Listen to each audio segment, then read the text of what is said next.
নমস্কার বন্ধুরা, নিকিতার রান্নাঘরে আপনাদের সকলকে স্বাগত জানাই।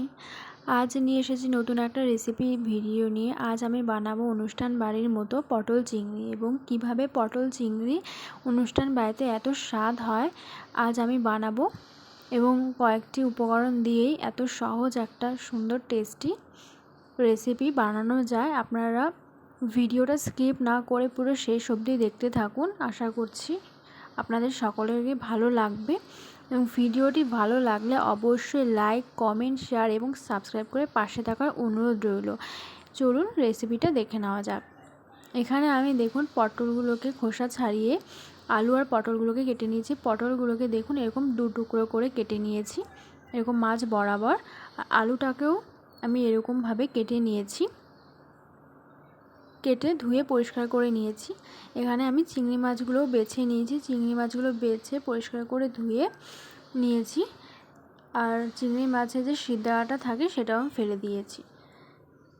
এবার আমি একটা কড়াই বসিয়ে দিয়েছি। কড়াইটা বসিয়ে দিয়ে সর্ষের তেল দিয়ে দেব। 3 থেকে 4 চামচের মতো সর্ষের তেলটাকে গরম করে নেব। সর্ষের তেলটা গরম হয়ে এসেছে, এবার আমি দিয়ে দেব কেটে রাখা পটলগুলো। কেটে রাখা পটলগুলো আমি ভেজে নেব। দিয়ে দেব 1 চামচ লবণ আর হাফ চামচের মতো হলুদ গুঁড়ো দিয়ে পটলটাকে ভালো করে লাল লাল করে ভেজে নেব।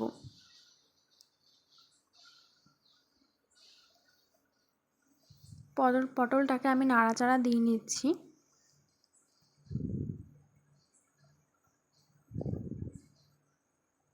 দেখুন কত সুন্দরভাবে ভাজা হয়ে এসেছে। আমি এবার এক এক করে তুলে নেব, এবং সেই তেলে আবার আমি আলুগুলোকে ভেজে নেব। আলুগুলো দিয়ে দিয়েছি, আলুগুলো দিয়ে আবার লবণ আর হলুদ দিয়ে আবার আলুগুলোকে আমি ভেজে নেব। আলুগুলোকে আমি বাদামি করে ভেজে নেব।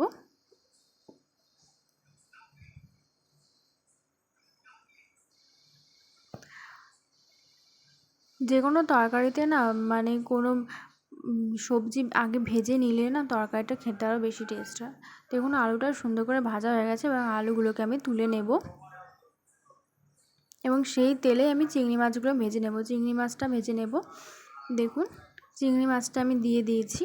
চিংড়ি মাছটা দিয়ে চিংড়ি মাছটা নাড়া দিয়ে দিয়েছি। এবার দিয়ে দেবো হাফ চামচ লবণ আর হাফ চামচের মতো হলুদ গুঁড়ো দিয়ে চিংড়ি মাছটাকে আমি ভেজে নেব। চিংড়ি মাছ থেকে যেহেতু জল ওঠে, দেখুন যতক্ষণ না জলটা টেনে যাচ্ছে ততক্ষণ কিন্তু আমি ভেজে নেব। দেখুন জল টেনে কিন্তু তেলটা চলে এসেছে। এবার চিংড়ি মাছগুলো আমি কিন্তু বেশি ভাজবো না, যেহেতু চিংড়ি মাছগুলো নরম, তাই লাল লাল করে নিয়ে ভেজে তারপরে তুলে নিয়েছি। এবং সেই তেলে আবার কিছুটা তেল দিয়ে ফোড়নে দিয়ে দেব 2টো তেজপাতা, একটা শুকনো লঙ্কা, এবং এখান থেকে একটা মিষ্টি গন্ধ ছাড়লেই তারপরে ফোড়ন দেব।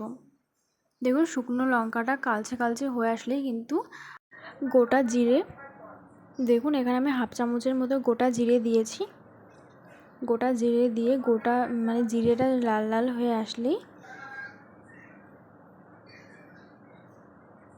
জিরেটা লাল লাল করে আমি ভেজে নেব যতক্ষণ না লাল হচ্ছে। তারপরে মশলাগুলো দেবো। এখানে আদা, জিরে আর শুকনো লঙ্কা বাটা আমি এখানে